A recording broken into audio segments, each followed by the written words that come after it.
तन्ममश्रांपदम् एवं तं पुत्रसखेन राजं कालं काश्यसि। কালমেঘা গীতিনাট্যের প্রথম দৃশ্য এবং বেদ পাঠের বিশেষ অংশ পড়ে শোনাবো। অন্তরিক্ষদর কৌশভূমিবুৎনানাজির যদি দ্বিসহস্র শক্তয়োদর সপ্তরং বিলাংশ এষো কৌশব সুদনস্তস্মিন বিশ্বমিদং শ্রীতম। বেলা যে চলে যায় ডুবিল রবি, ছায়ায় ঢেকেছে ঘন অটবি।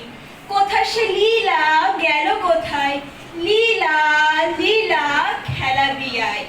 ও ভাই দেখে যা কত ফুল তুলেছি, তুই আয়রে কাছে আয়, আমি তোরে সাজিয়ে দিই।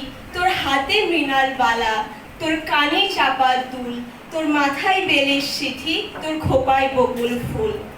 ও দেখবি রে ভাই আয়রে ছুটে মোদের বকুল গাছে, রাশি রাশি হাসির মতো ফুল কত ফুটেছে। কত গাছের তলায় ছড়াছড়ি গড়াগড়ি যায়। ও ভাই সাবধানেতে আয়রে হেথা দিস না দোলে পায়। কাল সকালে উঠবো মোরা, যাবো নদীর কূলে, শিব গড়িয়ে করবো পুজো, আনবো কুসুম তুলে। মোরা ভোরের বেলা গাঁথবো মালা, দুলবো সে দোলায়, বাজিয়ে বাসি গান গাহিব বকুলের তলায়। না না ভাই কাল সকালে মায়ের কাছে নিয়ে যাব ধরে, মা বলেছে ঋষির সাজে সাজিয়ে দেবে তোরে। সন্ধ্যা হয়ে এলো যে ভাই এখন যাই ফিরে, একলা আছে নন্দ পিতা আধার কুটিরে। ধন্যবাদ।